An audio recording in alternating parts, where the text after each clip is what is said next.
नमस्कार दोस्तों, स्वागत है आप सबका अनमोल ज्ञान पर। एक ऐसे सफर में जहां हम मिलकर हिंदू धर्म के अद्भुत ज्ञान, ग्रंथ, शास्त्र, पुरानी कथाएं और जीवन से जुड़ी सीख को समझने की कोशिश करते हैं। यहाँ हर कहानी के पीछे छुपा होता है एक गहरा अर्थ, एक अनमोल संदेश जो हमारे जीवन को और बेहतर बनाता है। हमारी पुरानी कथाएं सिर्फ इतिहास नहीं है, बल्कि उनमें जीवन जीने की समझ, श्रद्धा और प्रेरणा छुपी होती है। जहां हर कहानी के साथ मिलता है जीवन का एक नया ज्ञान। तो चलिए शुरू करते हैं आज की कहानी। अजामिल नाम का एक युवा ब्राह्मण था जो सदाचार और अच्छे आचरण का धनी था। वह सौम्य और विनम्र था, हमेशा सत्यवादी, वैदिक शास्त्रों का अच्छा जानकार और अत्यंत पवित्र था। एक दिन अपने पिता के कहने पर अजामिल फल, फूल और घास लेने जंगल में गया। घर लौटते समय उसकी नजर एक अत्यंत कामुक, निम्न वर्गीय व्यक्ति पर पड़ी जो एक वेश्या को आलिंगन और चुंबन कर रहा था। दोनों ही नशे में थे और वह व्यक्ति बिना किसी शर्म के मुस्कुरा रहा था और आनंद मना रहा था। वेश्या की आंखें नशे में डूबी हुई थी और उसका वस्त्र ढीला हो गया था। उसे देखते ही अजामिल के हृदय में काम वासनाएं जागृत हो गई और वह मोहवश उनके वश में हो गया।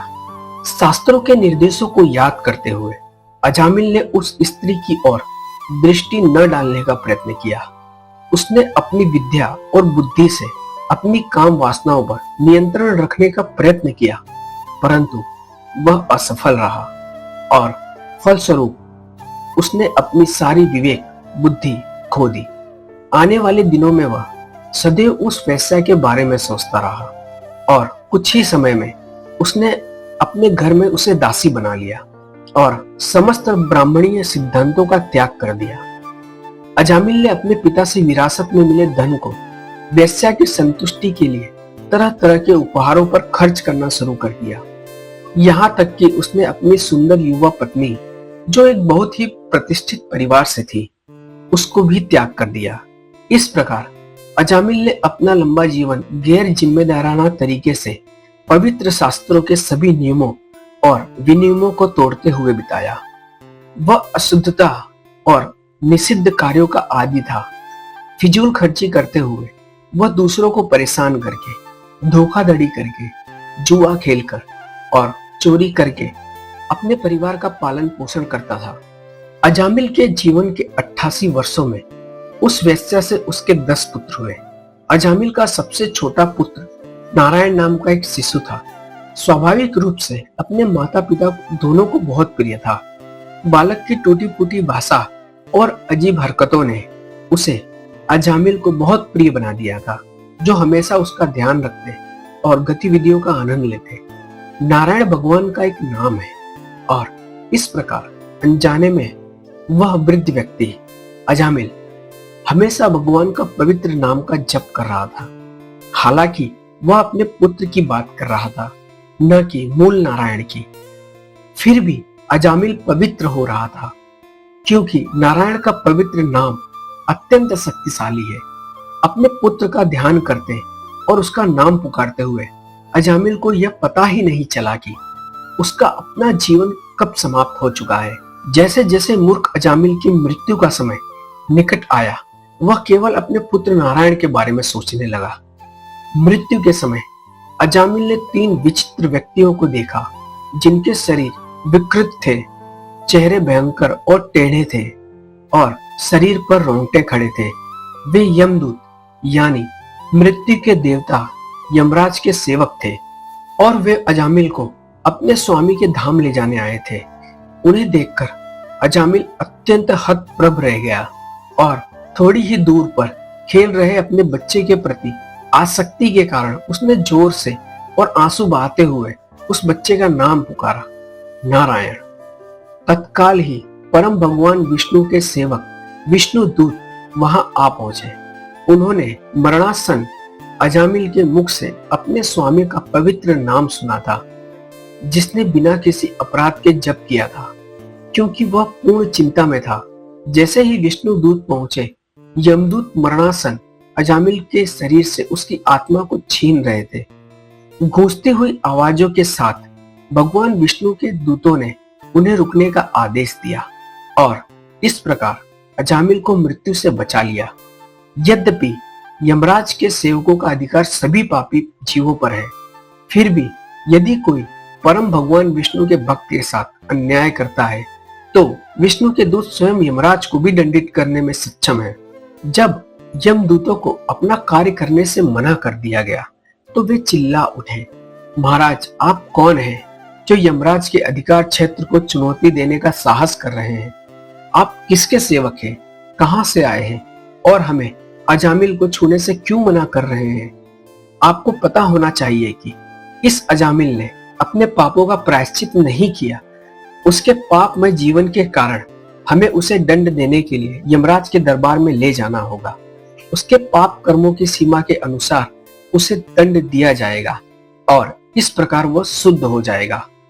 विष्णु दूतों ने उत्तर दिया, अजामिल न केवल एक जन्म में किए गए पापों को बल्कि लाखों जन्म में किए गए पापों का प्रायश्चित कर लिया है, क्योंकि उसने असहाय अवस्था में भी नारायण के पवित्र नाम का जाप किया। यद्यपि वह अपने पुत्र का नाम पुकार रहा था, फिर भी उसने नारायण इन 4 अक्षरों का उच्चारण किया। इस प्रकार नारायण के नाम जाप करने से मात्र से उसने लाखों जन्मों के पाप कर्मों का प्रायश्चित कर लिया। चोर, शराबी, मित्र या संबंधी के साथ विश्वासघात करने वाले, ब्राह्मण की हत्या करने वाले, अपने गुरु या किसी अन्य वरिष्ठ की पत्नी के साथ संभोग करने वाले, स्त्रियों, राजा या अपने पिता की हत्या करने वाले, गौ हत्या करने वाले तथा अन्य सभी पापी व्यक्तियों के लिए भगवान का पवित्र नाम जपना प्रायश्चित का सर्वोत्तम उपाय है। ऐसे पापी व्यक्ति केवल भगवान के पवित्र नाम के जप मात्र से उनका ध्यान आकर्षित कर सकते हैं। मृत्यु के समय अजामिल ने असहाय होकर बहुत ऊंची आवाज में भगवान के पवित्र नाम का जाप किया। केवल उस जाप ने ही उसे समस्त पाप कर्मों से मुक्त कर दिया था। अतः हे यमराज के सेवकों, उसे दंड देने के लिए अपने स्वामी के पास ले जाने का प्रयास मत करो।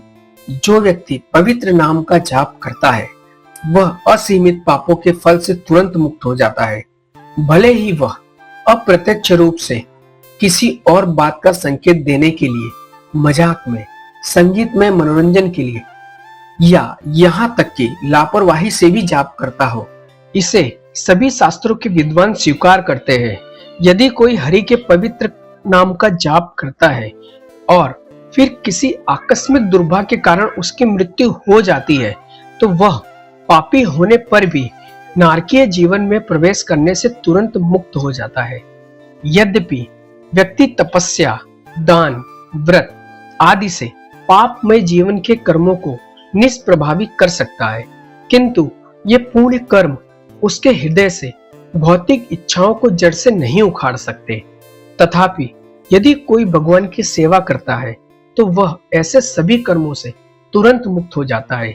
यदि कोई व्यक्ति किसी औषधि के प्रभाव से अनभिज्ञ होकर उस औषधि का सेवन करता है तो वह औषधि उसके ज्ञान के बिना भी अपना प्रभाव दिखाएगी, क्योंकि औषधि की शक्ति रोगी की समझ पर निर्भर नहीं करती।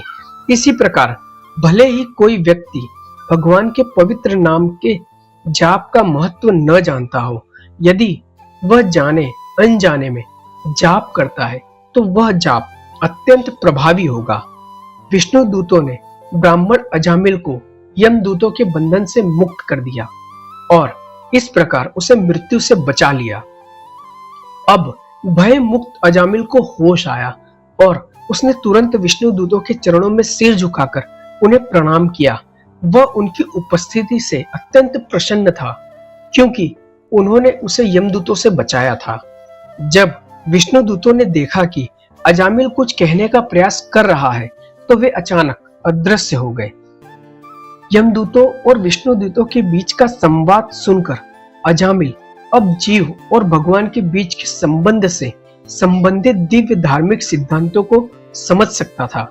इसके अलावा चूंकि अजामिल ने उनकी भगवान की स्तुति सुनी थी, इसलिए वह अब एक पूर्णतः शुद्ध भक्त था और इस प्रकार उसे अपने सभी पूर्व पाप कर्मों का स्मरण हो आया, जिनके लिए उसे बहुत पश्चाताप था कि मैं कितना पापी हूँ। लेकिन अब चूंकि मुझे यह अवसर मिला है, मुझे अपने मन, प्राण और इंद्रियों को पूरी तरह से वश में रखना चाहिए और सदैव भक्ति में लगे रहना चाहिए, ताकि मैं फिर से भौतिक जीवन के गहन अंधकार और अज्ञान में न पड़ूं। क्योंकि मैंने स्वयं को अपने शरीर से तादात्म्य कर लिया था, इसलिए मैं इंद्रिय तृप्ति की इच्छाओं के अधीन था और इस प्रकार अनेक पुण्य और पाप कर्म किए। यही मेरा भव बंधन था, लेकिन अब मैं स्वयं को उस बंधन से मुक्त कर लूंगा। एक अत्यंत पतित आत्मा होने के कारण मैं मोह के वशीभूत था और एक नाचते हुए कुत्ते के समान था, जिसे एक स्त्री का हाथ पकड़कर इधर उधर घुमाया जा रहा था। अब मैं इन वासनाओं का त्याग करूंगा और स्वयं को इन मोहों से मुक्त करूंगा। मैं सभी जीवों का दयालु शुभ चिंतक मित्र बनूंगा और सदैव कृष्ण भावनामृत में लीन रहूंगा। भगवान के भक्तों के साथ क्षण भर की संगति के कारण अजामिल दृढ़ निश्चय के साथ स्वयं को भौतिक जीवन की धारणा से अलग करने में सक्षम हो गया। समस्त भौतिक मोह से मुक्त होकर वह तुरंत गंगा नदी के किनारे हरिद्वार के लिए चल पड़ा। हरिद्वार में अजामिल एक विष्णु मंदिर में ठहरा, जहां उसने भक्ति योग, भक्ति सेवा की प्रक्रिया का अभ्यास किया। उसने अपनी इंद्रियों को वश में किया और अपने मन को पूरी तरह से भगवान की सेवा में लगा दिया। जब उसकी बुद्धि और मन भगवान के रूप में स्थिर हो गए, तो अजामिल ने एक बार फिर अपने सामने विष्णु के 4 दिव्य दूतों को देखा। उन्हें पहचान कर, जिन्हें उसने पहले देखा था, उसने उन्हें प्रणाम करके अपना सम्मान व्यक्त किया। अजामिल को भगवान के ध्यान में दृढ़ता पूर्वक स्थित होने देने के लिए विष्णु दूत कुछ समय के लिए चले गए थे। अब जब उसकी भक्ति परिपक्व हो गई थी, तो वे उसे वापस वैकुंठ ले जाने के लिए लौट आए। विष्णु दूतों को देखकर अजामिल ने अपना भौतिक शरीर त्याग दिया और अपना मूल आध्यात्मिक शरीर पुनः प्राप्त कर लिया, जो भगवान के एक सहयोगी के लिए बिल्कुल उपयुक्त था। यह कृष्ण भावनामृत में पूर्णता का परिणाम है। भौतिक शरीर त्यागने के बाद व्यक्ति तुरंत अपने मूल आध्यात्मिक शरीर में वैकुंठ लोक में स्थानांतरित हो जाता है और भगवान का सहयोगी बन जाता है। विष्णु दूतों के साथ अजामिल एक सुनहरे विमान में सवार हुआ, जो उसे वायु मार्ग से होते हुए सीधे विष्णु धाम, परम भगवान विष्णु के धाम ले गया। हालांकि उसे यमदूतों द्वारा नरक ले जाया जाना तय था, फिर भी अजामिल को विष्णु दूतों ने बचा लिया और वह अपने घर भगवान के धाम वापस जा सका, क्योंकि उसने अपनी मृत्यु के समय भगवान के पवित्र नाम का जाप किया था। इसलिए यदि कोई व्यक्ति श्रद्धा पूर्वक और निरापद भाव से भगवान के पवित्र नाम का जाप करता है, तो इसमें कौन संदेह कर सकता है कि वह भगवान के धाम वापस जाएगा या नहीं। मृत्यु के समय मनुष्य निश्चित रूप से भ्रमित होता है, क्योंकि उसके शारीरिक कार्य अव्यवस्थित होते हैं। उस समय वह व्यक्ति भी जिसने जीवन भर भगवान के पवित्र नाम का जप किया हो, हरे कृष्ण मंत्र का स्पष्ट उच्चारण नहीं कर पाता, फिर भी ऐसे व्यक्ति को श्री नाम जप के सभी लाभ प्राप्त होते हैं। इसलिए जब तक शरीर स्वस्थ है, हमें भगवान के श्री नाम का उच्चारण ऊंची आवाज में और स्पष्ट रूप से करना चाहिए। यदि कोई ऐसा करता है, तो यह बहुत संभव है कि मृत्यु के समय भी वह प्रेम और श्रद्धा के साथ भगवान के श्री नाम का उचित उच्चारण कर सके और निसंदेह अपने घर भगवान के धाम को वापस लौट सके। अजामिल की कथा कृष्ण के पवित्र नाम की अपार शक्ति को उजागर करती है। अनजाने में या किसी के दबाव में जपे जाने पर भी यह पवित्र नाम जीवन भर के पापों को धोकर मुक्ति का मार्ग प्रशस्त कर सकता है। दोस्तों, ये थी आज की अनमोल ज्ञान की कहानी। इस कहानी का उद्देश्य सिर्फ ज्ञान और प्रेरणा देना है। यह कहानी धर्म ग्रंथों, पुराणों और विभिन्न स्रोतों से प्रेरित है। इसे किसी भी व्यक्ति, संप्रदाय या धर्म के भावनाओं को ठेस पहुंचाना हमारा उद्देश्य बिल्कुल नहीं है। हमारा मकसद है कि हम अपनी पारंपरिक कहानियों के माध्यम से अपने जीवन में सीख, सुख, शांति और सकारात्मकता की सोच ला सके। अगर आपको ये कहानी पसंद आई हो तो वीडियो को लाइक कीजिए, अपने मित्रों के साथ शेयर कीजिए और अनमोल ज्ञान चैनल को सब्सक्राइब कीजिए।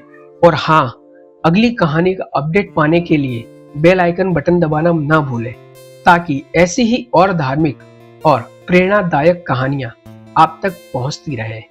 फिर मिलते हैं एक नई कहानी के साथ। तब तक के लिए धन्यवाद और जय श्री राम।